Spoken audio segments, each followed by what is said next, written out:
What's up? This is Brandon London, and you're listening to the Big Blue UK and Ireland podcast. You hear that? The Big Blue UK and Ireland podcast. Let's go, Giants.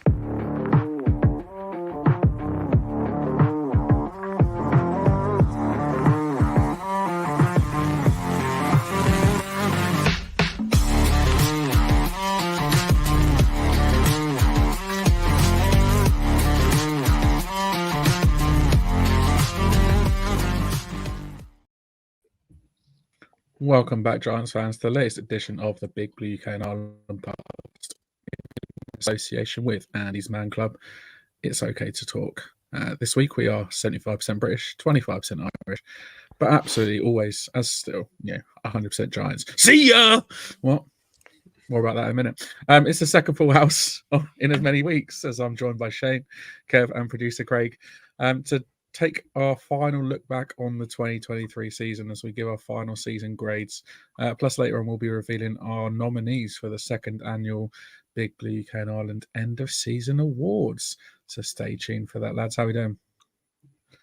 Yeah, all good. Obviously, we wasn't part of the playoffs this weekend, so it was kind of nice just to watch it and not have any kind of hindering if it's going to ruin your weekend or not. But obviously, we're going to hopefully put the icing on the cake in regards to this shit season we've just had, and then we could put it behind us. Then we get to look towards the draft. My sources tell me that some people have already been doing mock drafts, so we're sort of heading in that direction now as well. Yeah, it's good to be back on with you boys. It's always a pleasure. I mean, didn't sleep that well last night. I woke up at like 5 this morning, just checked my little phone notifications. Just happened to see some score from last night. And I must admit, it sort of put a little spring in my step on the way into work this morning. I think it improved all of our mornings, didn't it, really? I mean, we had some cracking kind of interaction on X the other night with the Cowboys game, and then the Eagles kind of just takes the biscuit, really, didn't it, in the terms of giving us the perfect weekend almost. I think someone put a tweet out or responded to one of our tweets with, if Colesberg did weekends. And outside of the Giants playing, absolutely right. I mean, we had a few comments already. My dad wants to know if you're doing stand-up again this week, Shane, after your the end of last episode with the bold predictions. That's well behind us now. Forget about it. New season. Yeah, we'll address the lovely sling. Another shoulder. Well, the same shoulder issue from May that's just reared its head a little bit. So just supporting it, which is why I'm stood up. So if you see me swaying, it's because I'm stood up and I hate not being in the chair. Steve is called in this. We'll sway along with you, mate. It's fine. Yeah, we're all swaying. Steve's calling it our very own Victory Monday, and Monty, our man from He's a Giant podcast, he's gearing up for draft content. Hopefully we'll have him on at some point during the off season as well. We'll get introducing to our loyal fans. So yeah, that's it pretty much. Yeah, no doubt we'll have Monty on for sure. That'll be a great episode. Looking forward to that. And what a weekend! Super wild card weekend as it was. Weather's getting colder. It's a good time to keep your head warm, like I am. Get yourself a sweet Giants bobble similar to this one. Head over to usasports.co.uk. Use our code BIGBLUE to get yourself 10% off. And now, talking off super wildcard weekend, what a weekend it was. Like I said, we awoke this morning to the delightful news that the Tampa Bay Buccaneers had absolutely slaughtered those Philadelphia Eagles. 32-9. What a scoreline that was. I mean, not only did they finish the season losing 6 of their last 7. I can't say this without having a big smile on my face. Can you notice? Losing 6 of their last 7 games, but they joined the already beaten Dallas Cowboys in choking at the first hurdle in the playoffs, meaning it's now 28 long years since the last time Dallas won it all. And as I said at the start, see ya! It was just so good, though. I mean, in the sense that final week 17 or week 18 win against them, like I said in the last previous podcast, sending them into the playoffs like a wounded animal and sort of like on a downward trajectory. Like I kind of had a happy feeling that we helped that a little bit. We sort of put one of the nails in the coffin, so to speak, on their way to the playoffs. Yeah, man, definitely. I think we could have quite easily, sent them into the playoffs on the back of, 6 straight losses, because the game we lost to them, it was a close game, and so, they were definitely cold going into the playoffs, and there's not a time of year you need to be cold going in, because it didn't end up too well for them. We ran a little poll on the X this morning as well, just because a bit of fun, and it seems the vast majority of the 145 people have voted. So thanks to those who voted. We're glad to see the back of both teams from the postseason. So there you go. As it says on there, as Prick Sirianni said, quite rightly said, in the tunnel on his way off the field last night. It was just so sweet to see the back of the two of them. The fact that they both got an absolute spanking as well. Dallas were down by 27 at halftime. The Eagles get a spanking on the road at Tampa Bay last night. The only way that weekend could have got better was if the Giants were playing and they'd have won. But we can't have everything. But yeah, what a great weekend! Super wildcard weekend. Definitely lived up to its name. The Detroit Lions got their first playoff win in 30+ years. So it was a good weekend all round. As usual, like obviously we had comments in already. Keep them comments coming in. Get some questions in as well if you want to. We'll drop them drop them on the screen as and when throughout the episode tonight. But if we don't go on for hours and hours and hours and hours and hours, we have so much to get through. We'll try not to go on for too long. If you do get a bit bored and snooze off, you can catch up later on YouTube or on audio, whichever you want to choose. That's fine. But yeah, we'll try not to go on for too long. Going to start off this week with our season grades. Now, obviously, this season didn't go the way we were hoping it would, falling well short of expectations. There were some standout performers and some standout units as well. Some units performed better than the others. We thought we'd grade each unit as a whole, and where better to start off than with our quarterbacks. Kev, over to you, mate. We're better to start off with than quarterbacks, you say. That's what I'm saying, a little bit of tongue in cheek. I mean, where do we start with a quarterback? I mean, there was so much preseason hype coming into the regular season, and it was justified as well. I mean, all the beat writers, journalists and stuff, they were watching practices, and they were saying how good Daniel Jones looked in preseason, how coherent the offensive looked. I mean, there was that one quality drive against the Panthers that and then the starting offense came off the field, and I was like, okay, we're ready to go into the season now. We look like we've got a capable offense. But realistically, when the season kicked off and the hits were flying for real, I mean, Daniel Jones was pretty poor, to be fair. We don't know whether it was like sort of like play calling or his play, but like up until week 5 when he injured his neck, you could say he wasn't playing particularly well. I mean, only really the second half against the Cardinals where he looked outstanding. Could you say that that was a really, really good period of play for him? I mean, and after his injury, we had Tyrod Taylor. We brought him in as a quality backup for a reason, because with Daniel Jones's injury history, the backup quarterback was always going to get time, and it was into his second year. So Tyrod took over, and it was pretty much a bit of a mixed bag with him. He looked capable and certainly in extending plays. But his injury history came back to haunt him, especially against the Jets. He went out injured in that game, and then stepped in undrafted free agent Tommy DeVito. He came into that game, played like the whole second half as if he was, he wasn't even allowed to make a pass. I mean, I think he had like 2 completions for -1 yards. I mean, how do you play a full half of football and have 2 completions for -1 yard? I mean, we were perplexed. We were like saying, what is going on here? Daniel Jones came back from his injury and came in, I think, I can't remember what game it was, but he lasted 1 quarter of football, I think it was, before, he tore his ACL, and DeVito was required to come in again and play. And, that the injury ended Daniel Jones's season, unfortunately. things are very much up in the air with what's going to happen there. But, Tommy DeVito, it was his show. It was his ready to go. Tommy Cutlass, as everyone was calling him. And after it was 2 defeats, he did win 3 wins, 3 on the bounce. But, he's not the answer. We know he's not the answer, but, he put a bit of injection of life into the team. But, it did come down to, was it week 16 against the Eagles? He just didn't play that well. And he ended up being benched at halftime for Tyrod had he come back in again. And, we like you said previously, it was a bit of a nearly shocked the then 10-4 Eagles. And we could have won that game. And we played another close game against the Rams, and we finished off the season by, dominating the Eagles. And like we said before, sending them limping into the playoffs. So a real mixed bag on with the quarterbacks this year. And if anything, we have more questions than answers going into this offseason.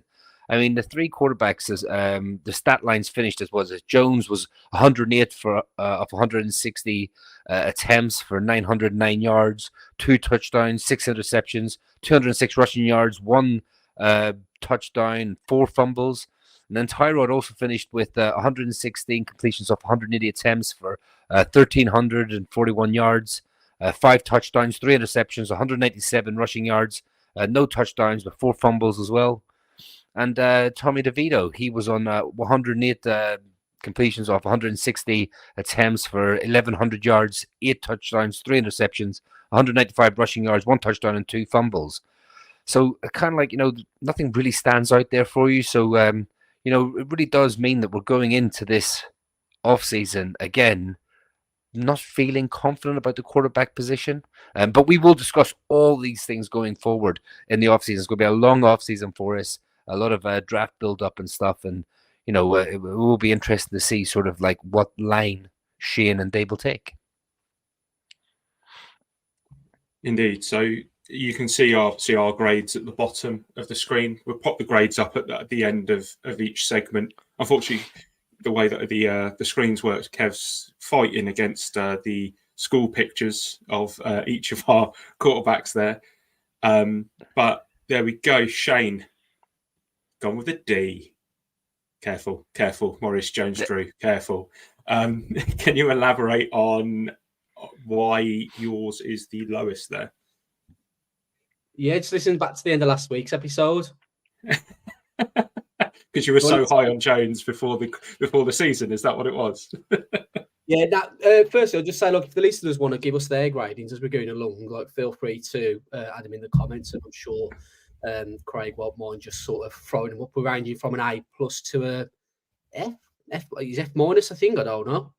But yeah, we're using lettering grading. But yeah, I went for a D because obviously it's the quarterbacks as a whole that I was kind of reviewing, and obviously D just represents disappointing, and that's probably the best that I could kind of describe for the group, to be honest. Especially Daniel Jones. Obviously, I'll be honest, I lost my patience with Daniel Jones that Seattle game when he threw that interception when Darren Waller was wide open at the back and he's tried forcing it.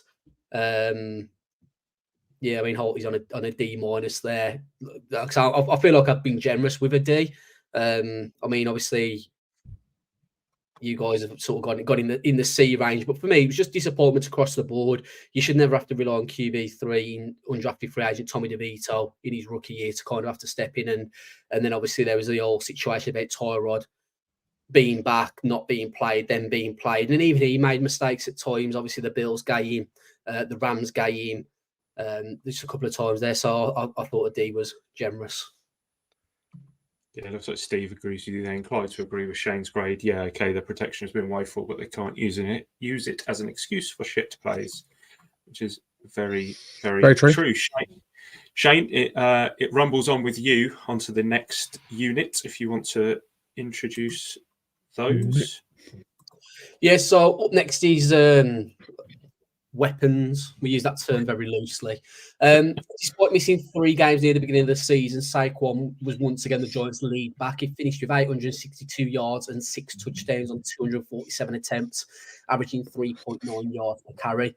The next closest running back was Matt Breida, who was 811 yards behind him. 151. And just to kind of drive home how important Barkley was, the Giants running backs managed 35.7 yards per game combined when Barkley was out. His total per game when he was playing was 68.7 yards per game. Now, I know in the past people have spoken about, we should let Saquon walk and we should go running back by committee. So I just pulled up some stats on this. And if we'd done it this season, just a little bit of an idea, and I appreciate the rushing attempts are much less in comparison to what Saquon got. But Brady, Brightwell and Gray combined for a total 218 yards this season on the ground, which works out in an average of 2.6 yards per carry. So, I'm not on board the running back by committee. Yeah, you can get undrafted free agent gems, late round gems like Isaiah Pacheco, but we've tried it with Gary Brightwell. We've tried it with Eric Gray. We keep missing. There's other positions that we need to hit on. Why try to go the running back by committee route? In terms of the passing game, Darius Slayton led the way with 50 receptions on 76 targets, totaled 769 yards, 4 touchdowns. Next behind him, kind of a surprise for me, this was tight end Darren Waller, 52 receptions on 72 targets for 552 yards for a guy that kind of missed a lot of time and didn't really seem involved. So he put up a lot more yardage than what I thought he would have done. He did only get the 1 touchdown, though. Obviously, he was brought in as that red zone target. And then kind of surprise package, Wan'Dale Robinson, I've mentioned on the past here. I wasn't a fan of the pick when we picked him. But, he absolutely proved me wrong this year. And he was a guy that kind of, you got to be excited when the ball got in his hands. His yak was tremendous whenever he kind of got the ball. And, he's someone who proved me wrong this year without a doubt. He had 76 targets and he led the team in both targets and receptions as he had 60. He finished on 525 yards and 1 touchdown. Rookie Jalen Hyatt, 373 yards, but no touchdowns. And then finally, Isaiah Hodgins. He did only have 230 yards, but he also had 3 receiving touchdowns, which was the second most behind Slayton and Barkley.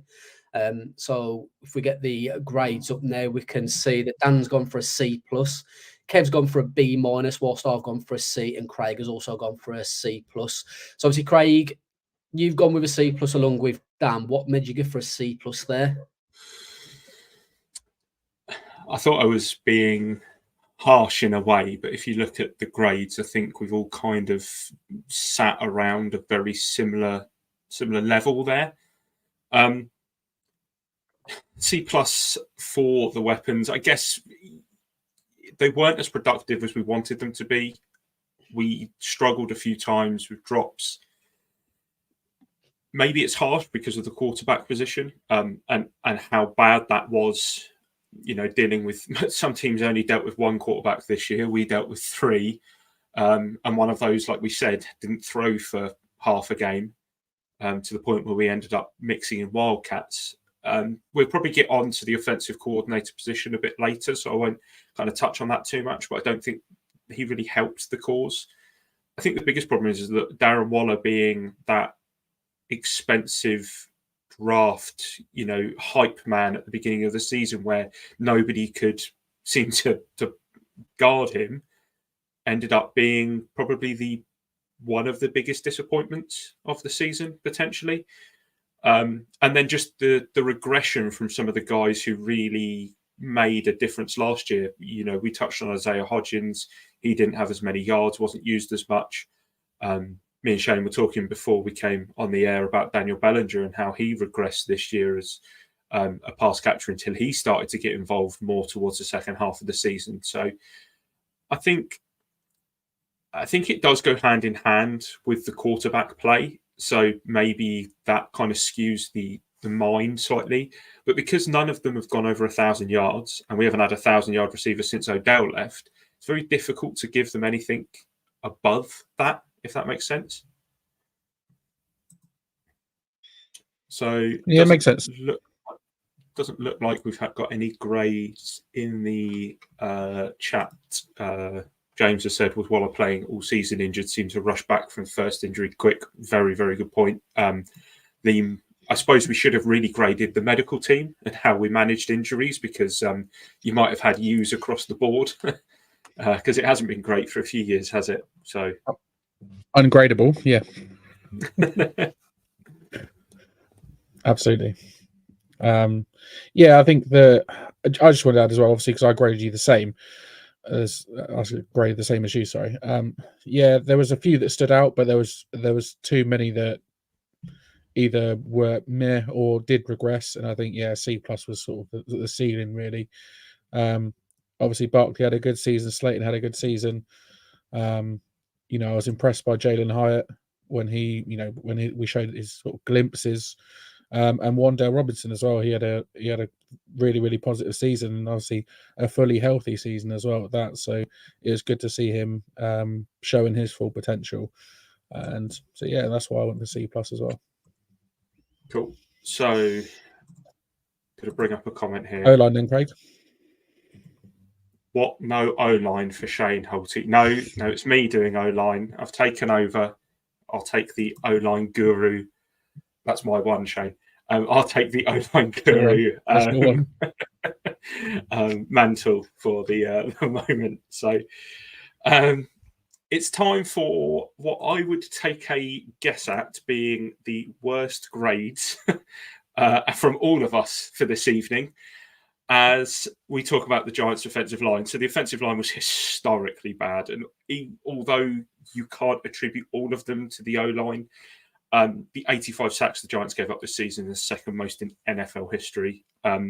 Injuries across the line decimated any consistency that we were going to get, and it got to the point that we ended up having to pick up the phone, dial up good old Mr. Pugh, who fresh off an interview with the Big Blue UK and Ireland lads, and he was literally brought up straight off the couch.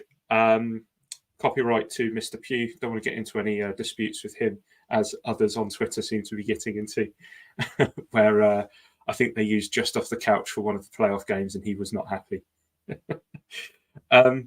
So we've got a few kind of positional rankings here. So out of qualifying players, which are 20% of the overall snaps, the Giants' offensive linemen ranked the following on PFF grade finished. John Michael Smith was 40th out of 40 centers, which I think is harsh, but he's a rookie, and we all know about Bobby Johnson by now. Justin Pugh, 84th of 88. Ben Bredesen, 82nd of 88. Evan Neal, 88th of 89 qualifying tackles. Tyree Phillips, 74th of 89. And Andrew Thomas was 18th of 89. And we know that Thomas obviously played through injury this year and wasn't helped by the fact that the rest of the line was just porous. So we can give him a pass. The grades are brutal. I'll tell you what, we'll go with Dan, seeing as you haven't had your piece as of yet. So Dan, you've gone with an F, which is pretty brutal. So why? I want to know who is 89th of 89 in terms of tackles, because who's worse than Evan Neal this year? I mean, Peter. Exactly. There we go. Peter's asked it. Holty's asked it. Who's worse than Evan Neal? Come on. I mean, some. I mean, there's probably very few that would say it's overly harsh, but as a unit, as a whole, it was trash. We couldn't protect the quarterback. We couldn't get the run game going. So how the hell are we meant to win the games when we can't get it right in the trenches? Yes, there were some standout performers, Andrew Thomas being one of them, as usual, playing through injury, and he still ranks, was it 18th of 89 tackles? So fair play to him. But obviously a lot of it, or part of it, or however much you want to think of it, was down to coaching, which we've already addressed. But how many times do we go on about the damn offensive line this season without it getting to the point where it just is like a broken record? We pretty much talked about it every week. And just the fact that, I said 85 sacks, second most in league history. Yeah, you can't give all of them credit of all of them to the O-line, but the vast majority of them were. So just an awful showing all round. And obviously that impacted hugely on the rest of the offense in terms of quarterback play and in terms of the weapons as well. So it just isn't good enough. F stands for fail, and the O-line definitely failed in 2023. So we'll go a bit off script here, but Kev's grade is mighty generous. Come on, Kev, explain the D. I thought D was the lowest grade we could give, to be honest. Being brutally honest, so What Kev's is was a it? D, Yeah. but it's an F. Yeah. Pretty much is, to be fair. I mean, like, I think it's a little bit generous in the sense that we have harped on about it with the Bobby Johnson situation. I just think the coaching there was absolutely atrocious and just put the boys on a massive back foot as it was. And like going back to like the my grades for the quarterbacks and the weapons was a little bit generous as well. Basically, for the reason of the offensive line, I don't believe the quarterbacks were able to be able to sit out there and confidently stand in the pocket and deliver the balls they need to deliver, and also the weapons. I believe that, you know, when called upon, when the opportunity was there, I do think they took it when it was there. I mean, Darren Waller was unlucky with injury, but we knew the injury situation with him. But the younger players like Robinson and Hyatt and even Slayton, when called upon, I do believe that they sort of played well. And you would never say that they had a bad game. They just didn't have opportunities. And the opportunities, in my opinion, came from the O-line. Lack of opportunities came from the O-line not being able to do their job properly. So yes, it is a little bit of a generous grade, but it's by far the worst grade that I've given to any of the positions. There we go. And last one, obviously, Yeah, that's true. James Gardner has put this O-line is what puts me off Penix. Lefty means A. Thomas isn't protecting the blind side. It's a very good point, that. You know, I just want to say, you know, I've agreed with the, you know, I've graded him the same as the O-line guru Shane. So, you know, we must be right. That's my one. There we go. All right. That's it. You're done there. Everyone's used one up. That's it. You can use it. That's our one. And we're done. All right, let's talk defense then, because the offense is trash, right? Let's be honest, the defense across the season was a lot more positive. You know, Mr. Pro Bowl, Mr. NFLPA first team All Pro, Mr. AP second team All Pro. We'll address that one a bit later as well, because second team, really. But yeah, Dexter Lawrence, just you know, standout interior defensive lineman, led the league with a 93.0 PFF grade in all interior defensive linemen, 65 total pressures, 6 sacks, 14 quarterback hits, 37 tackles. What more can you want from your main guy in the middle? You know, he's coming up more often than not against a double team, and he's beating them. Just an unbelievable player. Second year in a row, he's obviously been voted to the Pro Bowl, been voted as an All Pro. We don't really have any more superlatives to say about him apart from the fact he's unbelievably good, and there's the reason we signed him up last year. The rest of the interior line didn't rank as highly, but Ashawn Robinson filled in quite well, and he was quite a dominant force when obviously Leo Williams went off to Seattle. He racked up 49 tackles, which was the 4th most among interior defenders as well. So hats off to Ashawn. Edge was a little bit more of a concern, a little bit more of a mixed bag. Despite some impressive numbers, it didn't quite feel like it was consistent enough. Obviously, with a new DC coming in, which we'll talk about later, I'd like new DC to potentially address that edge position and, you know, do something about it, because it wasn't good enough. Despite his 11 and a half sacks being the only time Wink Martindale, one of his defenders, managed to get double-digit sacks, Thibodeau had a good season, above average, but the rest of the edge players didn't really give much to the cause. He had 4 quarterback hits, ranked in the 70s, and there's 26 hurries in the 50s as well. So in terms of grading, other than Kayvon, Azeez Ojulari missed time again with his, you know, constant injury issues, and he almost seems as injury prone as Dan Jones or Tyra Taylor. Almost like it seems like he made of glass. He ended with 25 pressures, 3 sacks, and 5 quarterback hits. Jihad Ward didn't register a sack in the first 10 games, but ended on 20 pressures and 6 of them sacks over those last 7 or 8 games. Kev, let's talk about grades. You went for an A. How much of that is just Dex, or is it a combined score? Yeah, no, a lot of it is Dex, a lot of it is Tibbs. I think, like, just quickly on Thibodeau, I mean, I think I mentioned in the last podcast, I think, for him to get that many sacks, you know, is with the often outside linebacker coaching, I think was phenomenal. And like, I'd love to see him with a really good coach and a defensive coordinator going next year. I think the sky's the limit for him. I'd love to see what he can actually do in a more traditional, say, defense. Not that I say that I didn't like Wink's defense at all. I loved it, absolutely loved it. It was exciting, it was fun. It got pressure. But I think he could excel under a different DC. But sexy Dexy, I mean, what more can you say? I mean, he has been, he's an all-pro player. He came into the league. We picked him in the first round.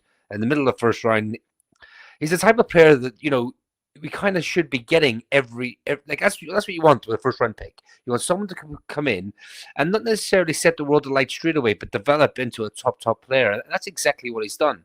And you make a great point as well with Robinson. I thought, the play didn't really drop off when Williams went. And for Williams to go and us to get a second round pick, a decent second round pick as well for him, and Robinson to come in and play as well as he did. And he's still youngish. I think he's only like 27 years of age, 28, something like that. He's a player I'd like to see brought back on quite a reasonable deal. One thing that did let it down a wee bit for me was Azeez Ojulari, not having that pass rushing ability on the other side to Thibodeau. Like Azeez Ojulari, I mean, the guy's been missing. I mean, not just with the injuries, but with his play on the field, flashes. I mean, like the odd flash every now and again to say, "Oh, we saw that last year. We saw that 2 years ago." Like, but we're seeing it in flashes now with no consistency, and that was frustrating. But I think, like, we've got a core there of a line that can get pressure and can play well. And if we add to it this offseason, I think that's a really, really good front. Yeah, definitely. I mean, like I said at the start, the defense definitely outplayed the offense in terms of overall sort of grading and scoring this season. And it's kind of a shame to see such a competent defensive coordinator leave. Kev, linebackers, how do they perform? Oh, the old linebackers. She'll like this now because he's a true linebacker at heart. Like, he loves that position. But this unit, man, I mean, this unit thrived this year. Despite a few teething issues at the beginning, for Bobby Okereke coming in, learning a new defense, a brand new team. Enough game here or there, but pretty much him and McFadden got together and were an absolute dynamic pair, I think, and they balled out for most of the season. I mean, Bobby Okereke, he could be one of the best free agent signings like we've seen in recent memory.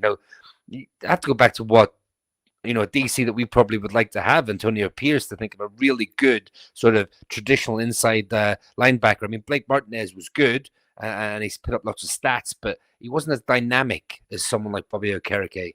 And he played every single snap, him and Lon McKinney. And how rare is that now? To get banged up, this type of game, the extra game as well, 17-game season, and for him to go out there and be right in the heart of that defense and be able to play every single snap. I mean, it's fantastic. And was it a stat line this year? Someone might have called it. I'm just saying in the predictions, but he came in with 105 tackles, 20 hurries, 3 sacks, 4 forced fumbles, 2 interceptions, and 5 pass breakups. I mean, that's just exactly what you want for your middle linebacker. And it's an absolute travesty that he wasn't sort of more respected to get like a Pro Bowl. He should have made that Pro Bowl. I know there's other good inside linebackers out there, but Bobby Okereke came in as a free agent in his first season with the New York Giants and absolutely balled out. And I'm absolutely gutted for him, to be fair. But I mentioned McFadden as well. He had, like I said, a little bit up and down season, to begin with. 85 PFF rating, but for 4 games, he was under 50 as well. Through his, I think he's really excelled in the player. We had other players ahead of him coming into the season, and we thought, we need another linebacker beside Bobby Okereke. But McFadden stepped up, and I thought, he made a massive improvement from first year to second year, and that's exactly, again, what we're talking about. When you draft players, right, they're not all going to hit in year one, but you want to see that progression. I think McFadden was a really good foil next to Bobby Okereke. You know, he had 71 tackles, 2 sacks, 4 quarterback hits, 3 fumble recoveries, and an interception. I mean, that's just solid play from a second-year player, and I'm excited to see what these two can do going forward as well. I just want to give a special shout out as well to Isaiah Simmons. You know, he was like a Swiss Army knife in that defense. You know, he recorded 8 pressures, 1 sack, 30 tackles, 1 interception. That was that 54-yard pick six off Sam Hoyle in week 11. All right, he hasn't turned into the player that people thought they were getting, or the Cardinals thought they were getting coming out of Clemson. But I just think he has a bit about him, and he's not a player that I would like to sort of bring back on a prove-it deal. Actually sign him to like maybe a 1-year prove-it deal and get him back in and just sort of like see what the new DC can get out of him. But yeah, I mean, like, absolutely solid. You know, we've let go of 2 linebackers in Coughlin and Brown, who are more special teams guys. We've signed a few future contracts with rookies from last year. So it might not be the deepest position group, but I think the 2 starters in McFadden and Okereke really stick it up there, and you can see with those grades how what we think about it. I mean, Shane, you've gone for an A- there. What was your opinion of the old linebacker? I know you love the old linebackers. Yeah, I think for me, it's kind of just we're not getting enough linebackers, to be honest with you. I feel like every year we don't seem to draft many linebackers. I know we had that 1 year where we drafted Michael McFadden and Darian Beavers, but whenever it seems to be a position for some reason that the Giants neglect. And the reason I went for the A- was because Michael McFadden wasn't that great. Like he performed better than what we expected, and I think that's why everyone was quite impressed with him. But like, he had 25 missed tackles alone. Now, between them, Bobby and Simmons had less than 25 combined. So one of McFadden's big issues was like wrapping up. And to be honest with you, I think we're quite lucky that we didn't lose one of those to injury. We've mentioned about injuries and that, but if we'd have lost one of them, we really would have been sort of down in terms of depth at the linebacker position. I mean, I'm just looking at Isaiah Simmons' stats now, and like, he was used more in coverage, which I think is a bit of a shame. And he had 91 snaps as a pass rusher. I'd like to have seen him get a little bit more. So kind of Bobby Okereke absolutely bumped it up. Kind of like, if it was just for Bobby, it'd be an A+. Let's be honest with you, it was absolutely fantastic, and that's what you want to see from your linebacker. But I think when you're grading the whole group in total, and McFadden's missed tackles, and you know, he shone at times. He did look really good at times, but he also did look pretty poor at times as well. I think it's still a position that needs addressing, and that's why I went for an A-.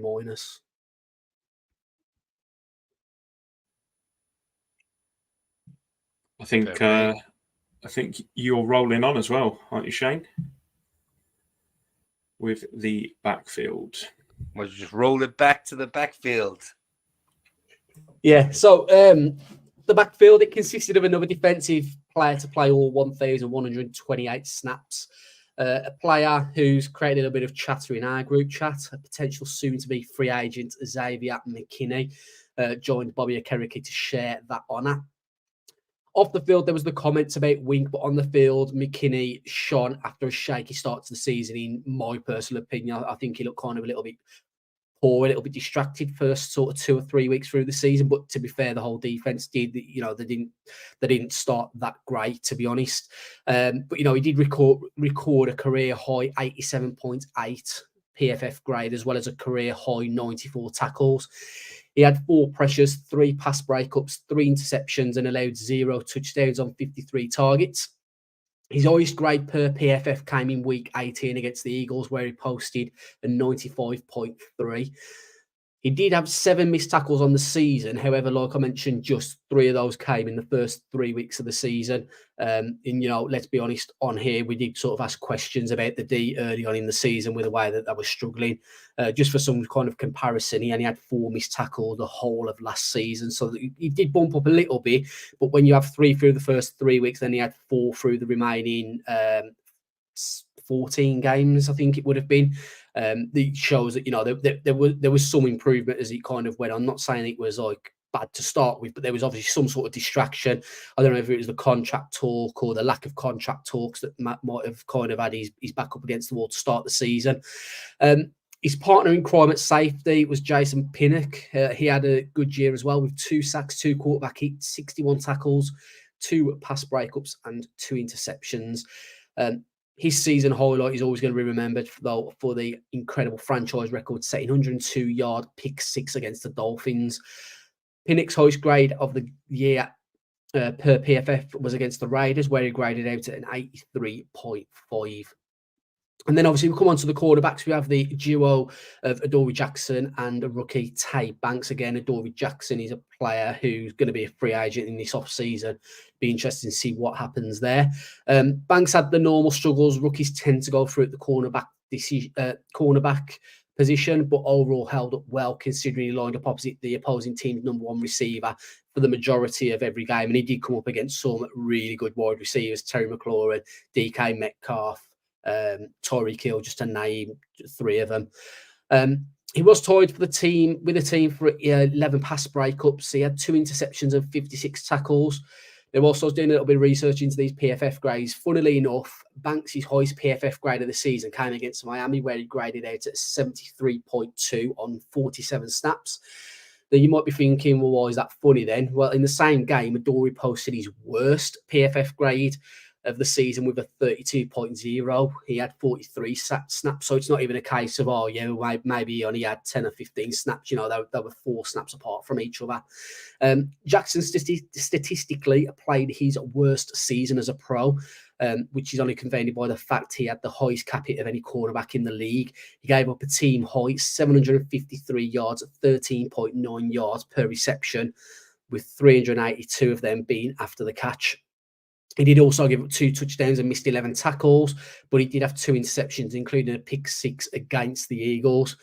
Now, if we just kind of have a quick look at the ratings, again, if any listeners want to jump in with theirs as well, Dan went with an A, Kevin A-, me and Craig both went with a B+. Craig, let's see if your reasoning is kind of the same as mine. For the B+, Adoree hits that grade so big. They're so big. But also, if you think about it, you know, we haven't really spoken about that slot kind of corner position where Flott and Holmes have both played. That hasn't really worked out again. Flott reminds me a lot of kind of Azeez Ojulari in the fact that he flashes and that's it. Like, it's most of the time, it's pretty mediocre play, but he flashes. He's put on a little bit of bulk. I do think that there was a slight improvement from what we saw last season from Cordell Flott, but I just don't feel like it's enough. And when you're being benched at time for big play Darnay, it's not ideal. Outside of Jackson, I think we need to give a shout out to someone who I'm nicknaming Mr. Special Teams, Nick McLeod, who had another cracking season on special teams, but every time he came in to the backfield, I thought he was really, really good. Tay Banks had those rookie struggles. He was going to have those. I think he struggled against CD Lamb both the times that we played the Cowboys, who didn't struggle against the Cowboys when we played them 2 times this year. You've already gone through the McKinney thing. Pinnock obviously had a good season, but he maybe wasn't quite as good as Julian Love was last year for us. Close enough for us to be confident about Pinnock going forward, but not quite on the J Love level that we maybe wanted. So that's kind of where I'm sat with our backfield. I do worry about it coming into the new season, though. Personally, I don't want Adoree Jackson anywhere near the team. I think that's kind of run its course, especially at the kind of money that we were paying him. I mean, if you look at how cost effective it was, the backfield, you could probably take that down to a C, because what we paid Adoree for what we got out of him was piss poor, to be honest. My biggest worry is the fact that we do need to address that in free agency. We've said this so many times. We cannot have a rookie and a sophomore player as our 2 starting cornerbacks. We need somebody with a bit of experience back there. Yeah, sir.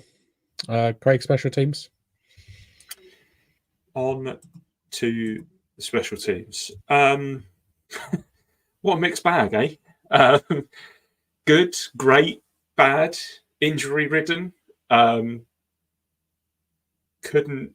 I mean, we haven't really spoken, or we're not going to speak about the rest of it outside of the specialists, so punter and kicker. But Casey Kreiter had a good year. He was the second highest graded Giant at special teams. Darnay Holmes had a good year.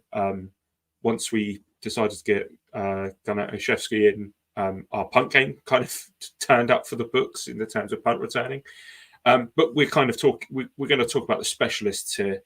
So kicker carousel, I think, is the way that we can kick this off. With the normally automatic Graham Gano missing 6 field goals before his season was cut short to injury, the Giants then turned to a replacement, Randy Bullock, who played 5 games, made 5 of 6 before he went to IR. Cade York was injured before he even saw the field, which is an impressive stat in itself. And then we had the veteran Mason Crosby for 3 games. He missed 2 of his 7 field goals, and he also missed an extra point. Punting-wise, a bit more consistent from the Scottish Hammer. Jamie Gillan, outside of a couple of injuries caused shanks, really had a great season, probably a deserved Pro Bowl season that he didn't get. I know he also got votes in the All-Pro, so it wasn't just us who feel like he had an above average season than what we were expecting of him. More consistent, 41 punts downed inside the 20. And due to the sort of much improved hang time, which is something he was working on in the off season, he only had 6.9 yards per return, which I'd like to know what our stats have been for the last few years, because we've been absolutely atrocious on punt coverage and having the punters that we've had. And Jamie, he'll admit it, he struggled last year. So much, much better.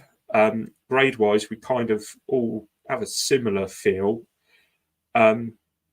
Dan, B rating for the specialists despite the injuries, what does that come down to? I mean, yeah, obviously injuries took their toll. But I think when Gano was healthy, if he was healthy at all throughout the season, he still performed well. I think Randy Bullock, when he came in, obviously, he missed 1 out of his 6 attempts. So he did well as well.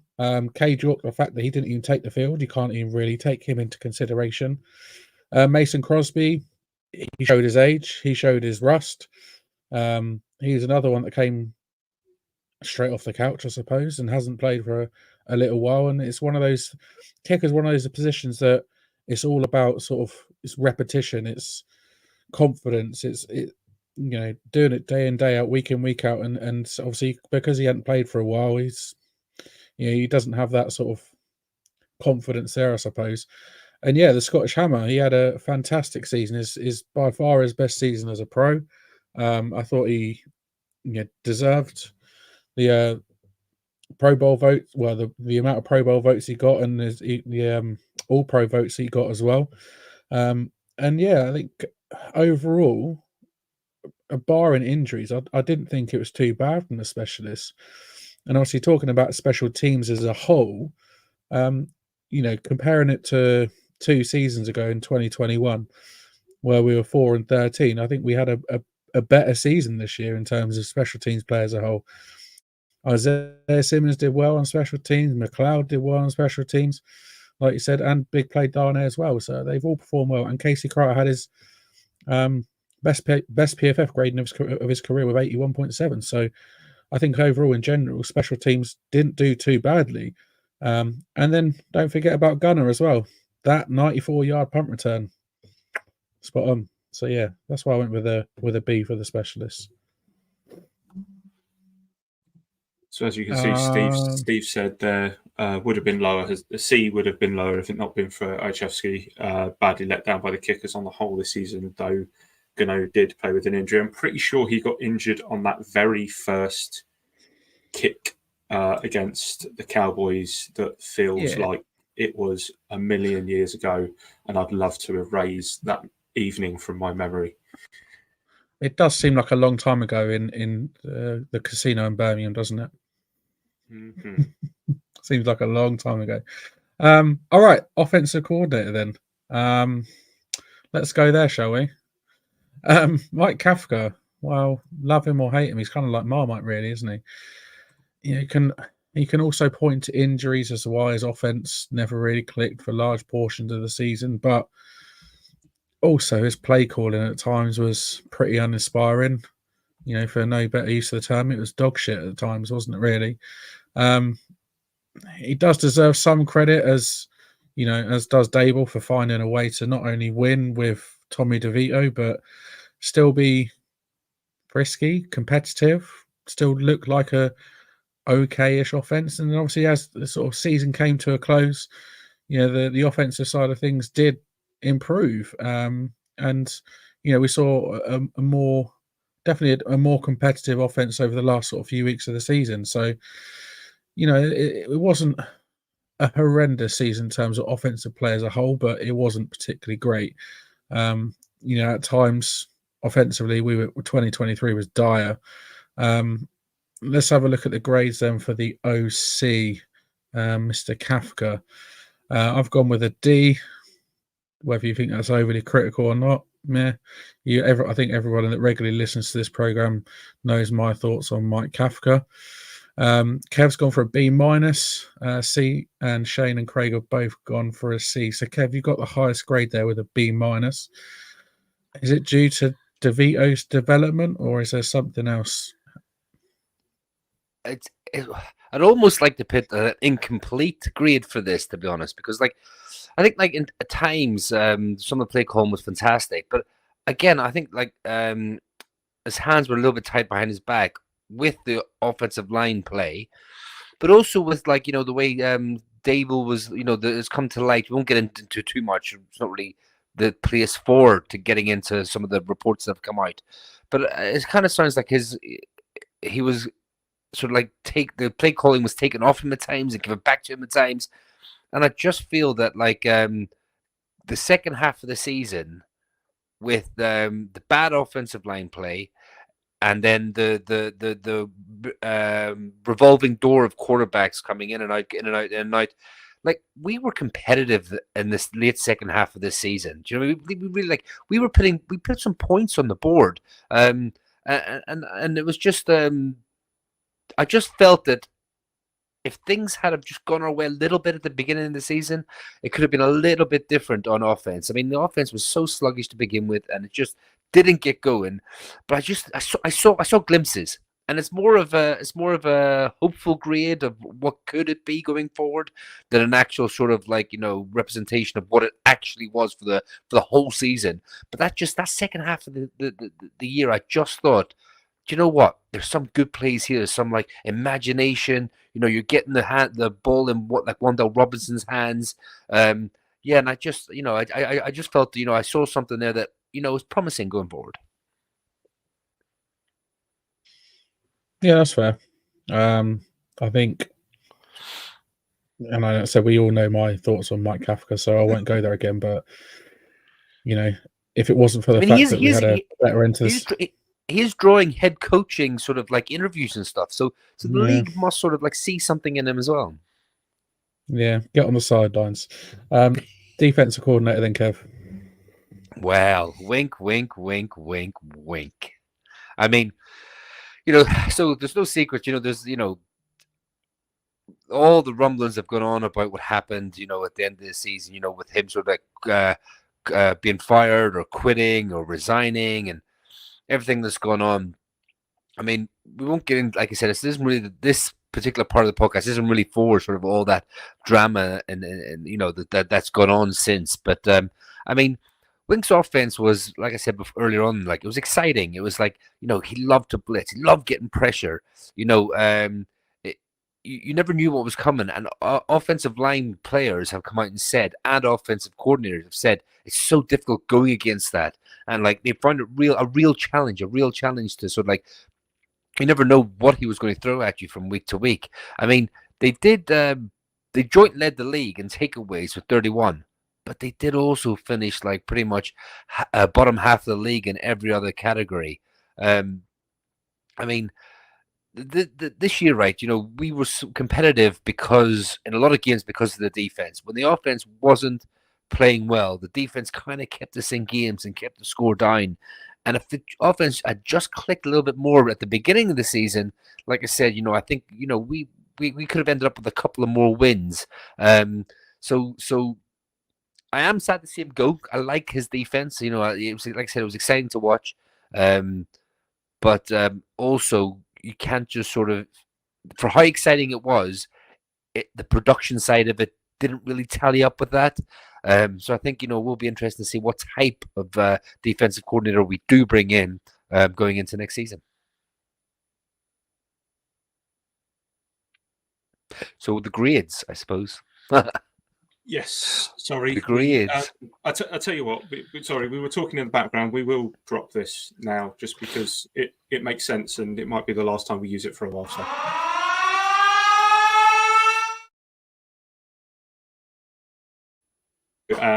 Thank you to Shane for pointing this out. He's obviously on the Twitter.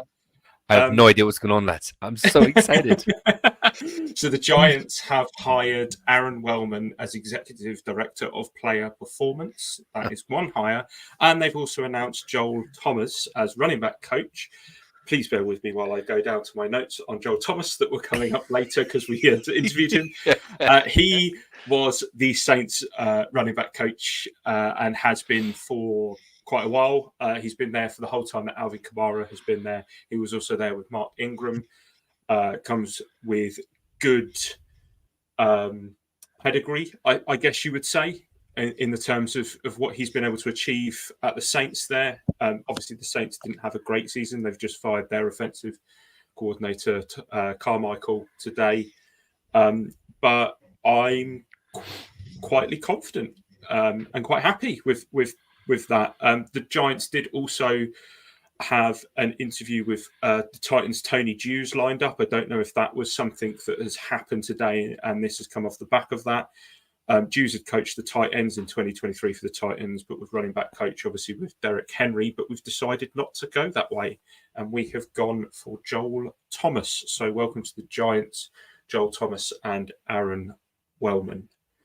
That is breaking news. And here are the grades. Obviously, Shane has kind of gone for one of the lower grades along with myself. Does any of the information that's come out about Wink change your grade, Shane? Does it still sit at a B+? Yeah, I think so. The stuff that's kind of come out is, excuse me, off the field stuff. And I'd like to think that we've all graded people, players, departments, positional groups for their performance on the field, not anything that's happened off the field. Excuse me. So, yeah, and the reason it went for a B, I'm gutted we've lost Wink. I do think Wink's going to be a massive miss. And if I had to pick, I'd rather have lost Kafka than Wink. But, again, the Wink stuff kind of, for me, it's just a B+, just because the start of the season, like I mentioned earlier on, we had our struggles through the first sort of 3 or 4 weeks. We still let up massive yards. Don't forget, we let up over 600 yards to the Cowboys. We let up big yardage to the Dolphins. So, maybe I'm being a little bit critical with a B+, but no, it still stands by that. It is purely just for on the field gradings, nothing that's come out since. Cool. I guess you can move on to the two big head honchos. So which one's first? Head coach is up first. So, we're not going to beat around the bush or hold back any punches. We're going to face facts here. This team regressed massively this year versus the surprise 2022 season that we had. However, despite the internal issues with Wink, injuries, and a few questionable game management decisions, it never turned into a true dumpster fire, to be fair. The players fought till the end and never showed that Dable had lost to the locker room, which, let's be honest, must go as a credit towards Dave's, despite recent articles that have come out, and that's what I'm going to say on that one. Gradings across the board for Dave's were B from Dan, a B- from Kev and myself, and also a B from Craig. So kind of unanimous grading here, all on the same kind of lines. Dan, I'll fire out this one over to you. Does the Pat Leonard report affect your grade of a B at all? I mean, much the same as your answer of the week, really. No, because it's kind of off the field stuff. It's stuff behind the scenes. After all, he is the head coach. He can do whatever the fuck he wants. But it does raise a few questions, and I think some of those questions, I'd be interested to hear the answer. He came into this season off the back of winning Coach of the Year, so it was always going to be difficult for him to maintain that level that he achieved last year. He turned a 4-13 team in 2021 into a playoff contender last season. So, the plaudits and praise he got last season were well deserved. But this season it was a lot more difficult. Obviously, in his second year, there was obviously some clear. There's some dissension in the ranks or in the meeting rooms in the back, wherever it is. But he's put his foot down and he's got rid of those that he believed were causing the problems, which you would expect a head coach to do.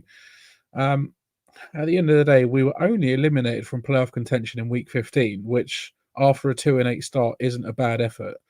And had it not been for those two close losses to the Bills and the Jets, we'd have finished 8 and 9 and we'd have looked far more competitive over the second half of the season as well. So, overall, I think a B was a solid effort from Coach Dable. Yep, I'll be and then Craig? Inclined to agree there. Let's round things up then with GM. What a roller coaster of a year for Joe Shane. If we're incorporating everything since the beginning of the league year, so the second we've turned over just before the combine around free agency kind of area, we can kind of split Joe Shane's year into what we could probably say is good and jury's out. I don't think we could really say bad, but jury's out is probably still where it is. He's going to be here for a third season. Whether teams are starting to get a bit more trigger happy on the GM position versus what they used to be, and it being more looked at in kind of the head coach area, remains to be seen. So this could be, the year that Joe Shane's on the hot seat. But, looking at last year, signing Okereke, drafting Banks and JMS, getting Isaiah Simmons for a 7th round, getting a 2nd round for Leo Williams, tying down Dex and Thomas to long-term contracts. It's all good stuff. But then you look at the other side with, the jury's out on Joe Shane. He signed Jones to that contract. Hindsight is a wonderful thing. That contract is not great, and it ain't looking great right now. The punt return game was abysmal at the beginning of the season, and we really had to go through some pain before we picked up Gunner. The Waller trade kind of hasn't worked out yet. Not really to the level we wanted. Evan Neal, obviously still struggling. That's a Joe Shane draft pick. Daniel Bellinger's kind of regression, as we've already touched on, and ignoring the need for better depth for O-line in the offseason. How many times did we say, hey, are we going to get a swing tackle here? And yet we stuck with Pert, got rid of Tyree Phillips, and then had to bring Phillips back from the Eagles. And, there's just too much uncertainty at O-line at the moment, really. So if we have a look at the grades for Joe Shane, Dan A+, Kev A, Shane B-, me B+. Obviously, I've dropped to the Bs. So has Shane. So Shane, do you want to give your reasoning for the lowest of all 4 of the grades there? Yeah, so this will be quite controversial. I'm sure it will create a little bit of debate, both amongst us and with people that are listening or watching live. And feel free to comment as I'm talking. If you want to say I'm talking a load of shit, feel free to fire it at me. I'm not sold on Joe Shane at the moment. I like him. I do like Joe Shane. Talking a load of shit. But let's have a look. Sorry. So let's have, you got to grade his whole kind of tenure really with it. You can't just grade him on this season. But if you do want to just grade him on this season, we'll do that first. Like Craig said, the Daniel Jones contract, it looks bad. Let's not beat around the bush there. It looks bad right now. Now, luckily, got an out or supposed out after 2 years. So we're 1 year away from that. So, you know, the contract, I feel like he was stuck in a bit of a position with the Daniel Jones situation. We weren't in a position to draft one. There was no one in free agency. So his hands were tied, but he's still given that money. Not re-signing John Feliciano. That's on Joe Shane. He went off to San Fran and he had a great season with San Fran. Paris Campbell contract. I'm not even going to mention Kev's predictions last year, but let's put it this way: Paris Campbell did not earn a second contract. The way the whole Saquon situation was handled, I think it could have been done better. And then you get to the draft picks. Cordell Flott's not really panning out the way we want him to. Bear in mind, he was a third-round pick, 81 overall. Josh Azudu, even earlier, pick 67. There's question marks about him. Evan Neal, there's question marks about him. Now, I appreciate, like James has put Neil and Phillips for me, coaching issues. Fair enough. But Joe Shane's drafted them. Joe Shane hires the coaches. So if you're saying it's a coaching issue, surely it's a Joe Shane issue, in my opinion. Now, like I say, this isn't Joe Shane bashing. I like Joe Shane. He comes across as an absolutely fantastic guy. I think 3 of you met him in London and get him a fist bump, potentially, I want to say. Like, he seems like a really, really, you know, good guy. But, like, you know, I mean, the contract was given out to Glowinski last year, not great. Now, he's done some good stuff, like Craig mentioned, the trade that he got for Kadarius Toney. He got something where people thought he'd get nothing. I think when it comes to trading, I can't knock him. Like, I'd probably have to give his trading an A, maybe even an A+, because he wanted Banks. He went up and got him.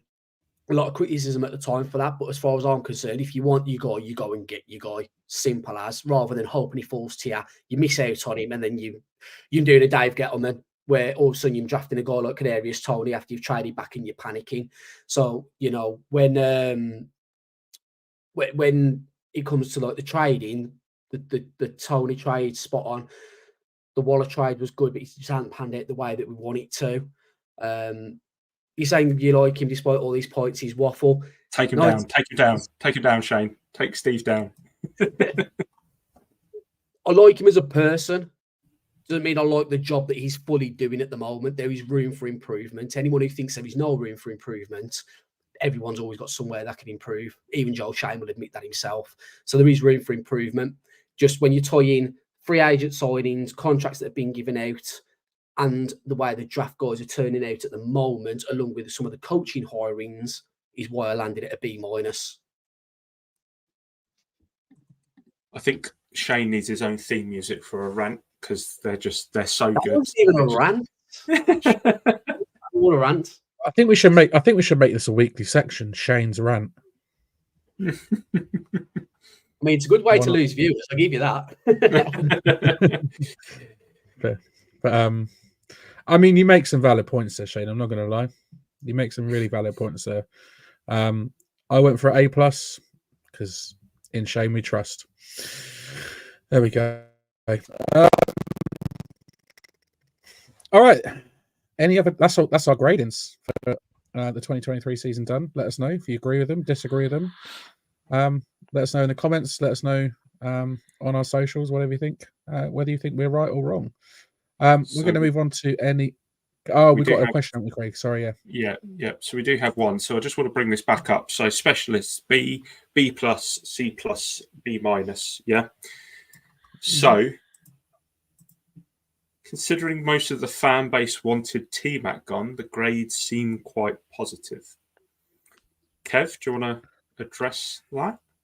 Well, yeah, I mean, like, you know, again, it was more specifically on how Gano, like, what is Gano in like an overall thing. He was very unlucky with injuries, and, you know, but he is one of the top kickers in the league. I think the kickers that came in did good considering the situation. And I think, as we talked about, the Scottish Hammer, you know, Jimmy Gillen, has really progressed and really started to show that, like he can be a top punter in this league. And Ojeski came in and steadied the ship. It looked awful to begin with, but I think Thomas McGahee's time was just up. Special teams was a weakness. We don't need it to be a big positive or a big strength. We just need it not to harm us, and it was hurting us like quite badly for a few years. So it was more of a case of looking at the individual people themselves and how we sort of like judge them than the sort of special teams as a whole, and McGahee especially. Cool. Yeah, Sorry, Dan.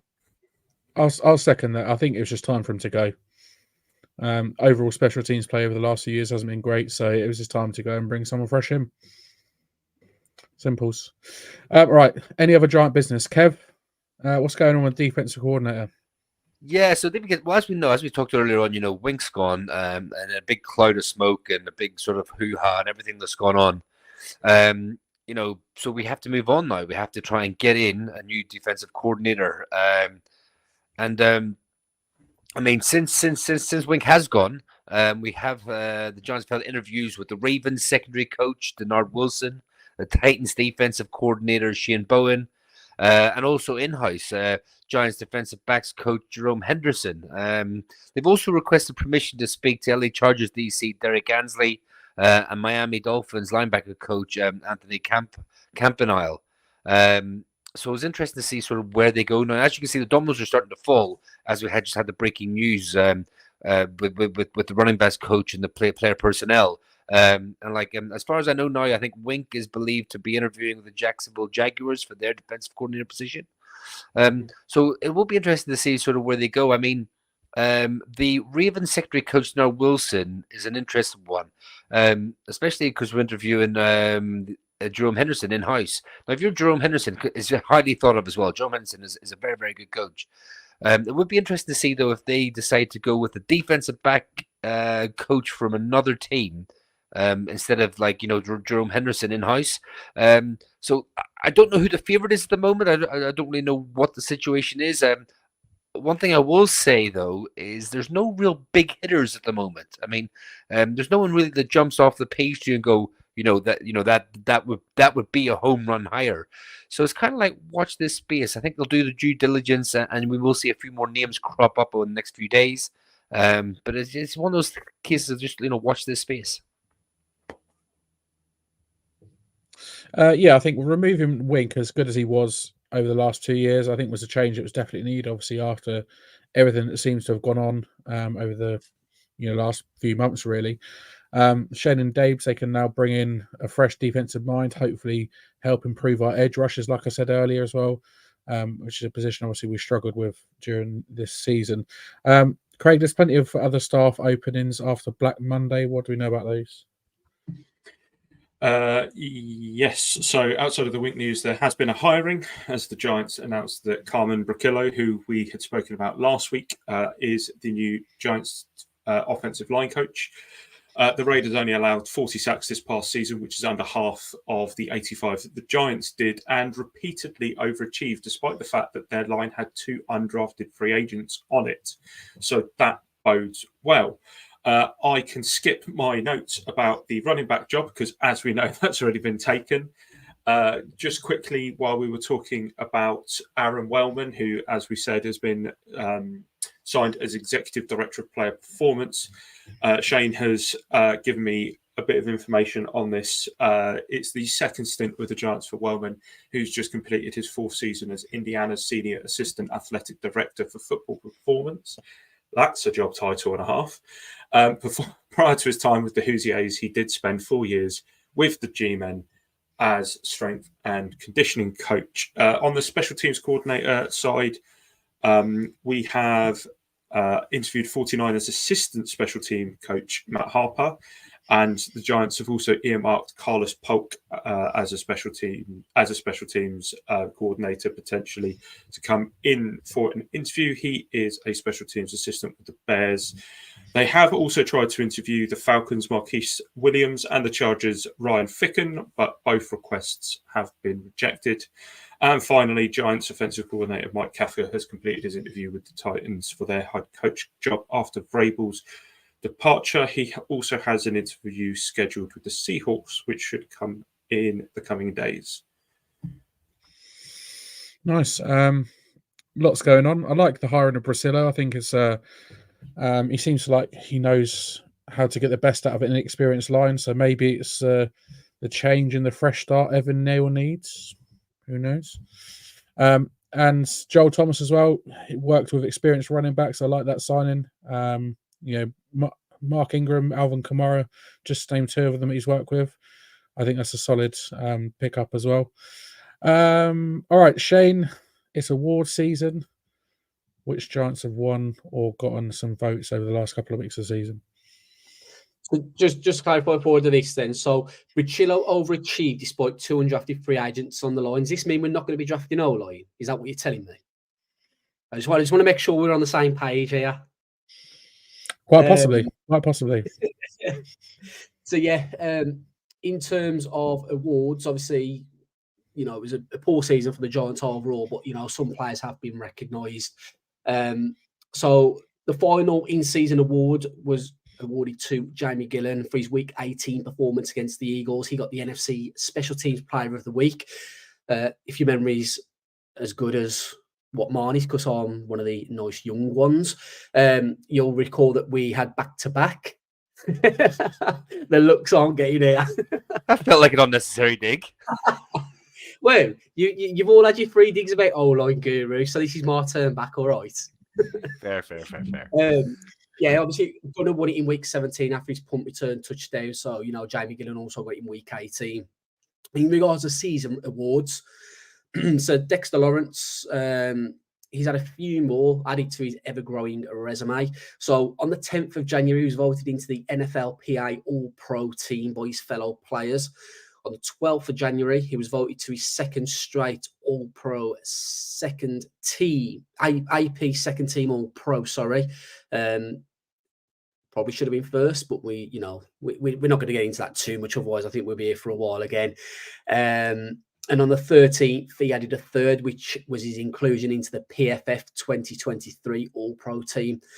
The one player who did miss out on the honours was Bobby Okereke. He failed to make any All-Pro lists. I think this also come to Bobby's attention as he did send out a tweet with a Michael Jordan, and I took that personally, screenshot with a caption saying back to work next season.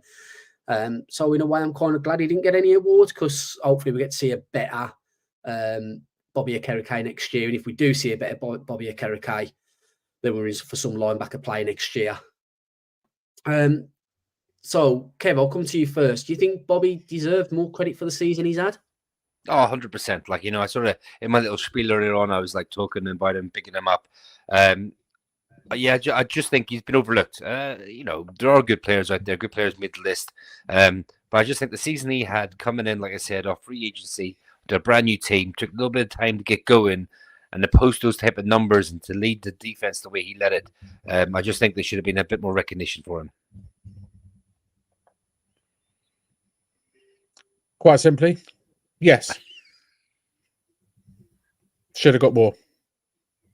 I mean, what more can you do than be, I think it was 3 tackles shy of a Giants all-time record and not get any accolades at all? Yes, should have got some votes. End of. Absolute baller this season. So hopefully he gets better next year. Love that. All right, moving on to the final part of this evening, our Giant Award nominees. Next week brings the second annual Big Blue UK and Ireland end of season awards. Will Dexter Lawrence sweep up this season like he did last? Will it be the final? What will be the game of the year? Don't forget our new award for 2023 as well, our What the Feagles of the Year award. These awards are voted on by you, the viewers and the listeners, and we'll tell you how you can do that once we've revealed all the nominees. Producer Craig, let's get this ball rolling, starting off with the Most Valuable Giant award. Nominees are Bobby Okereke, Dexter Lawrence, Andrew Thomas, Xavier McKinney. Ooh, 2 ever presents there. Offensive Player of the Year, Darius Slayton, Andrew Thomas, Wandale Robinson, Saquon Barkley. Interesting.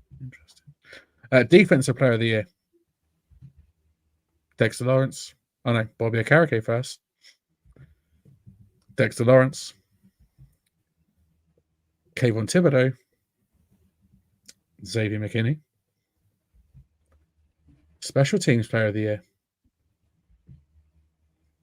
Casey Kreiter. Our mate. Gunnar Olszewski. Scottish Hammer Jamie Gillen. And Carter Coughlin. Nice. Rookie of the Year. Big Man JMS, John Michael Schmitz. Tay Banks, closed on Sundays. Jaden Hyatt. Tommy Cutlets. Tommy DeVito. Best free agent signing. Raheem Nunez-Rochez, a.k.a. Nacho. Bobby Okereke. Ashawn Robinson. Gunnar Olszewski. Disappointing Player of the Year. There could have been many. Daniel Jones. Darren Waller. Ooh, controversial. Evan Neal.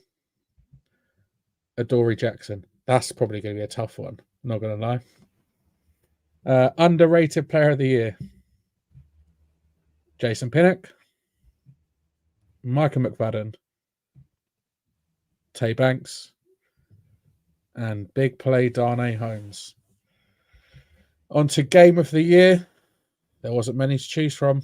Week 2, comeback against the Cardinals. Week 11, against the Washington Commanders with a pick 6 by Isaiah Simmons. Week 14, the Packers beat Tommy Clutchlets. And then lastly, week 18, the Eagles getting their wing clipped and going into the postseason. Player of the Year. The pick 6 by Jason Pinnock against the Dolphins. We've got Tara Taylor to Darius Slayton for that 69-yard touchdown against the Eagles. Isaiah Simmons with a game-sealing pick 6 against the Washington Commanders. And then, of course, that 94-yard punt return by Gunnar Olszewski against the Rams. And then last, but not by no means least, our newest award of this year, the What the Feagles of the Year nominees. First up, we have week 1, against the Cowboys. The field goal block and the return touchdown kind of started the season off pretty badly, right? Just coming up next, we've got week 11 against the Jets, -9 passing yards as Tommy no throws. Like that. Week 16 against the Eagles, the refs screw the Giants. Wasn't the first time in the season either. And last but not least, week 17 against the Rams, Tyrod Taylor's 2-point attempt. Ooh, some good awards there, some good categories. What do you think is going to be the closest, Shane? I mean, there's kind of a couple. It's probably going to be disappointing Player of the Year or the What the Feagles of the Year. I think one of them two. Nice. Craig, what do you reckon is going to be closest?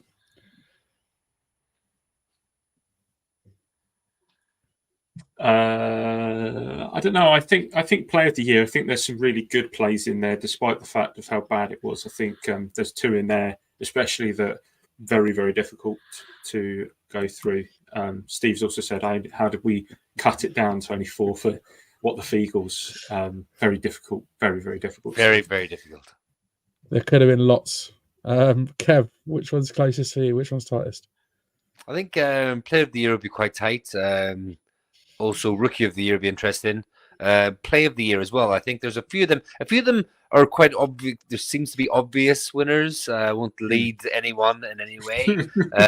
But there is a few there that will be interesting. I'm really, really interested to see some of the votes from the listeners.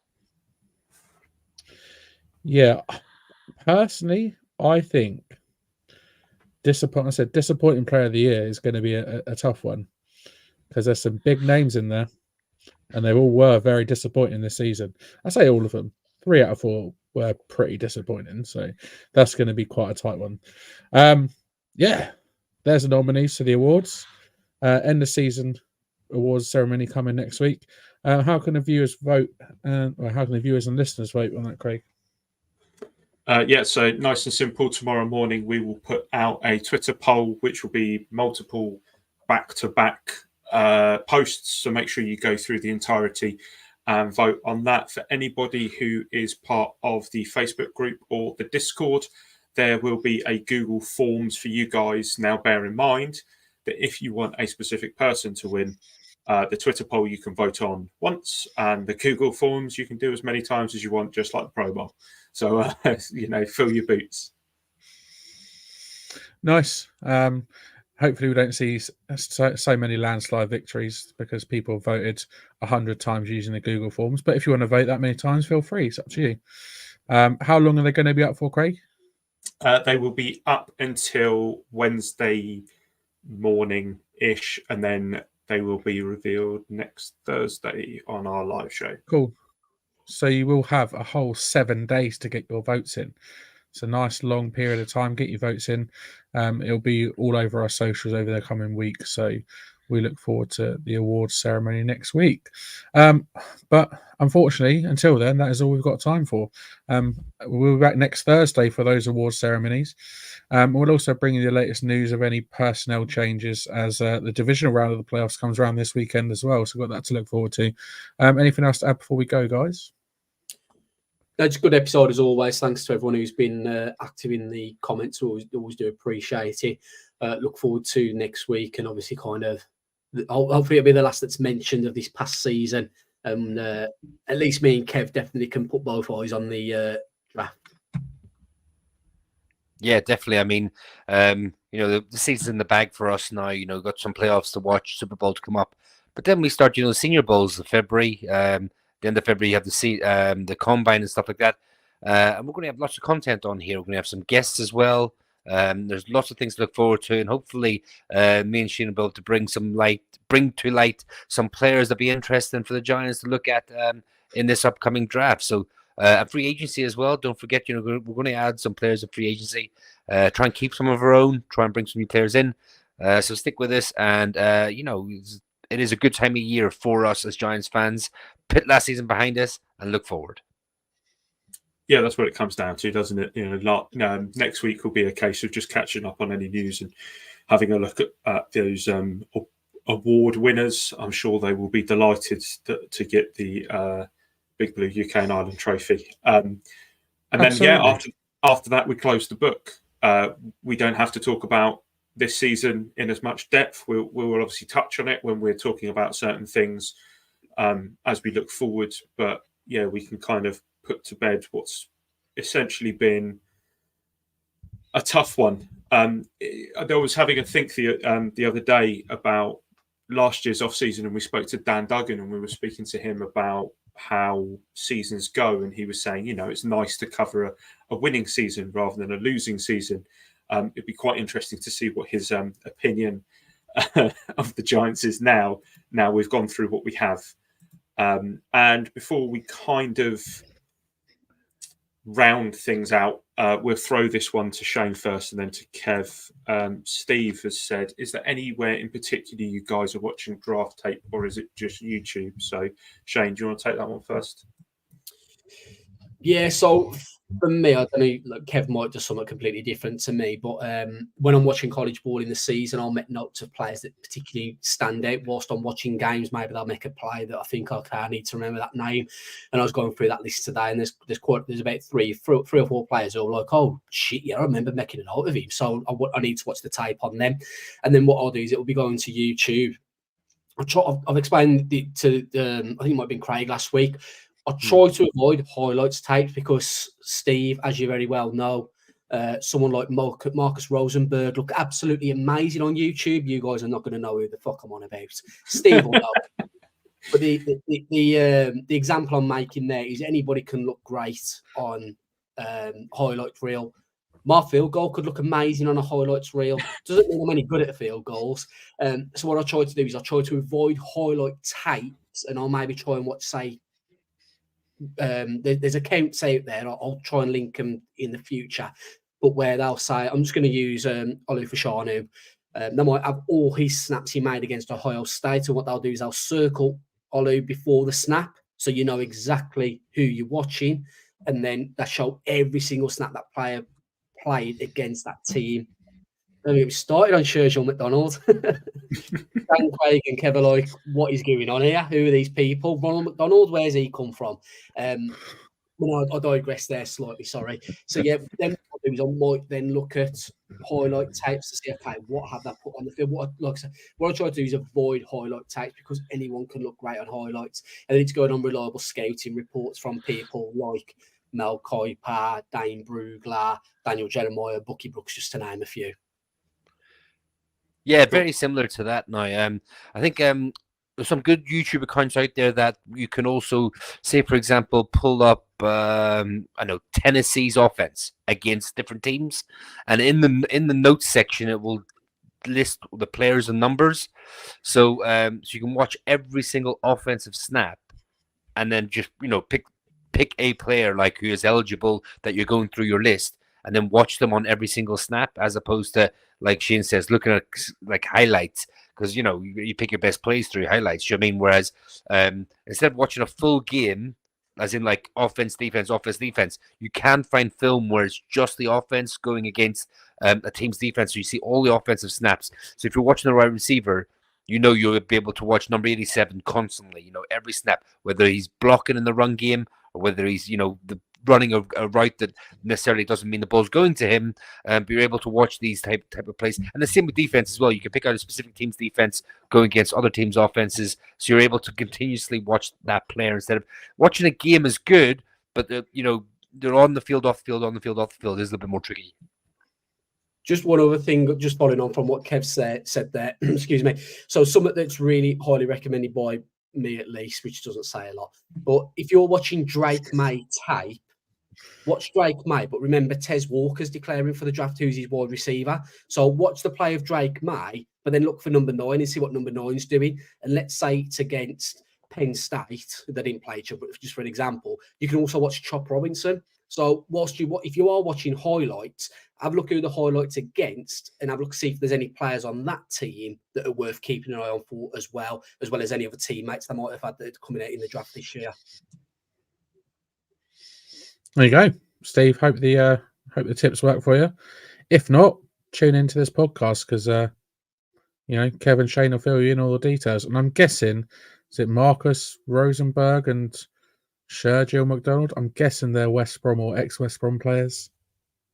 Yeah. Yeah, correct.